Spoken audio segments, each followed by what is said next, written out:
no belt, so it's somewhere between the starting line and the finish line. Come on! Come on! Ooh, doggy, look at there, Christmas morning. Look what I found.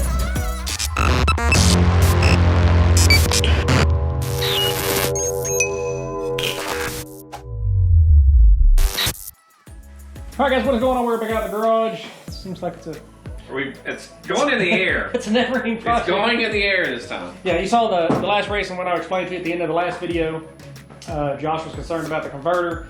Not that anything's wrong with it, but it's a little too tight down low.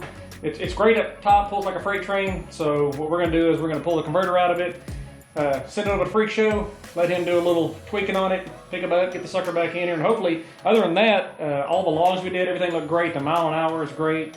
All the AFRs look good. Everything is what we want now. Yes. I mean, for now. I mean, that's going to change, obviously. It always does.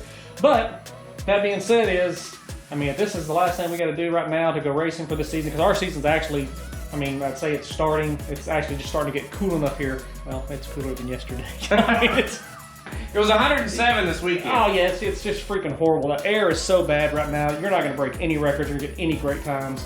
But the car's running. Everything's going good on it right now. We're going to get the thing put up in the air, get the converter ripped out of it, send it over there, see what happens.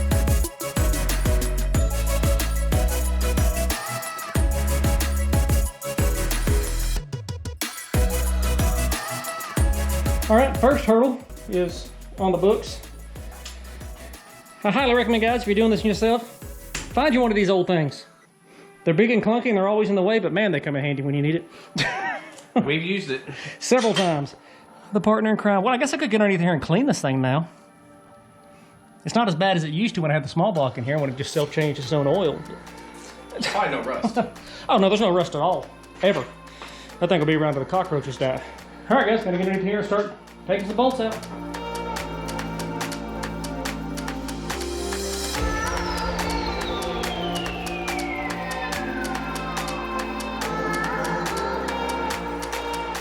There's a couple of little things that I did find was underneath here. You can see right up there. You can see that one. I've got a little water leak coming out of the top bolt on one of my heads. It's not actually a head gasket, which is what I was worried about, but it's leaking right around that bolt right there. So I need to get that fixed. And we can cruise over here. And this is awesome. After going 130 plus miles an hour down the track and didn't know it, I got a bolt stuck in the tire. So, a couple of issues I got to fix otherwise than just the converter, but right now it's just getting this thing out, getting this thing shipped over to Freak Show, getting it taken care of, so. Shouldn't take that long. Takes probably maybe 30 minutes to get this thing out of here. One good thing about the way this is set up, it's super, super easy to get to and get out, but I'm gonna get it all loosened up. All right, guys, got all that taken care of. Everything's loosened up, converter, tranny, drive shaft, just got the mounts in the trannies, the only thing left I got to take out, get this thing out of here. Wasn't too bad, a few knuckle busters, you know, a couple of cuts, but at least it's not 104 degrees outside. I think we got an F5 moving in, but that's typical around this time of year, so that's what we got going right now, guys. I'm excited to get this thing out of here. I'm hoping this really makes the big difference. Like I said, everything else on the log looks good. All the AFRs look good, the mile an hour is good. Everything is good except for the ET and the launch. I mean, it's a dog out of the hole. It's just way too tight down low. So hopefully this fixes our problem. If not, it's something that needs to be fixed anyway or needs to be addressed. So that's all we gotta look, guys. Can't get this thing out and getting it out there. Is the drive shaft out of it? Or just no, drive shaft's in it. It's just loose. I mean, it's loose. Drive shaft's loose. I got 2 bolts in the training mount. I got the training mount loose, just drops out. I got 2 bolts just holding up there. Basically, just drop it and go. We're gonna jump underneath here, guys, and get this thing out of here before our F5 blows in. I mean, really, it's only about 6 something. If you can see outside, it's just, it looks like nighttime. So try to get this in before the freaking storm's blowing. We got to shut the garage doors and it starts getting 100 degrees outside.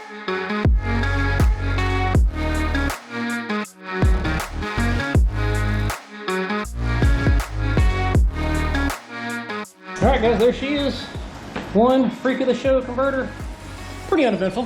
One little Valdez oil spill, but other than that, yeah. That's one thing nice about this is that freaking member drops out and it's just boop, and you're done. But other than that, guys, this is what we have here. Yeah, we managed to beat the monsoon, but I would load this thing up and head out there, but I'll wait till in the morning, load this thing up, we'll be heading out to Freak Show. Whew, all right guys, after a brutal beatdown of a drive, we have made it here to Freak Show in Abilene, Texas. Gonna jump out here, get this thing out, take it in there, get it code open, and get her fixed up.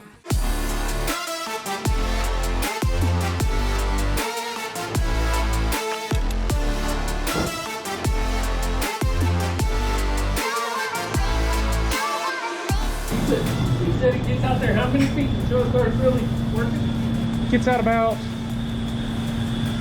probably right at the top of first gear in a second. It's probably about 100 foot out. I just don't want to go too far and then we can't. I mean, what was his suggestion? Or is he relying completely on you? All right. That's what I thought. I don't care, do your magic.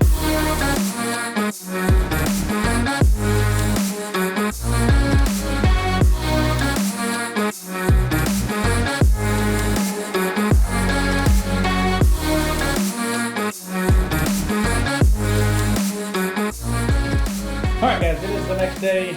We are back from Freak Show. We got everything back in the car last night. Everything went in without a hitch, wasn't any problems or anything like that.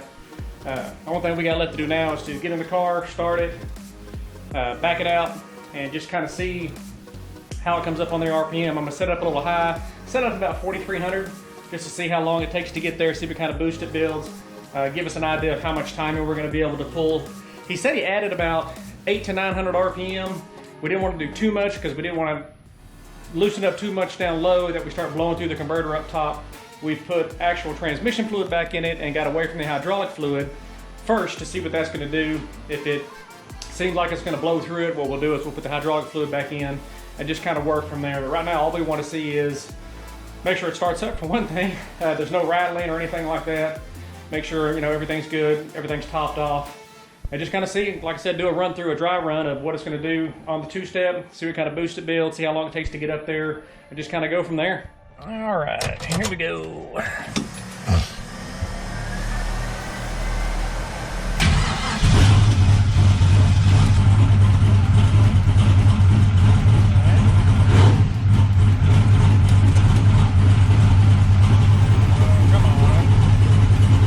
Looks like I lost an O2 sensor on the Holly side. This one's still working, so not real concerned about that at the moment, other than I don't want to buy a new one.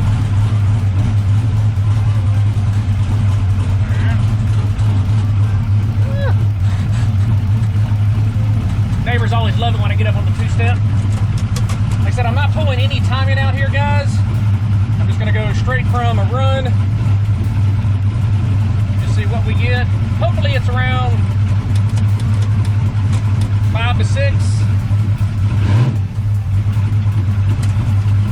Roll back just a little bit. All right.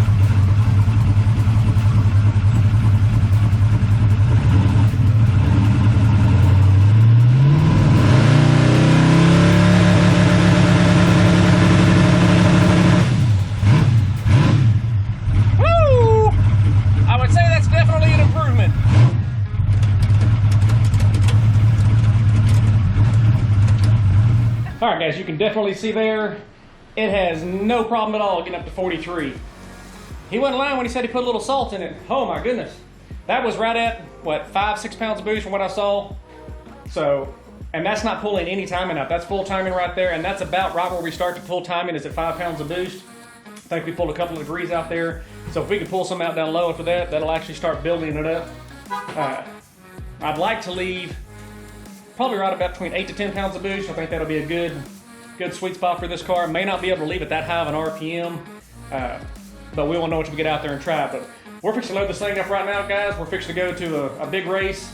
It's a free entry Jake's race and running the street class. So, I mean, it's going to be its maiden voyage. I'm not really concerned about going out there and I mean, yeah, you always want to win. I'm not going to say I don't want to go out there to win. But really, I want to go out there and just see what this converter does. Make sure we're not blowing through at the top. We've got a test session coming up next week where we can get Josh out there to get on the keyboards and start, you know, really messing with the tune. I'm not going to be able to mess with the tune out at this race at all, which is kind of going to suck. But like I said, my main concern is just making sure that this, you know, converter works right, everything goes good, doesn't blow through the top, so we don't waste a day testing it after that. So with that being said, guys, that's going to do it for here. Thanks for watching. Thanks for subscribing. We will catch you guys on the next one.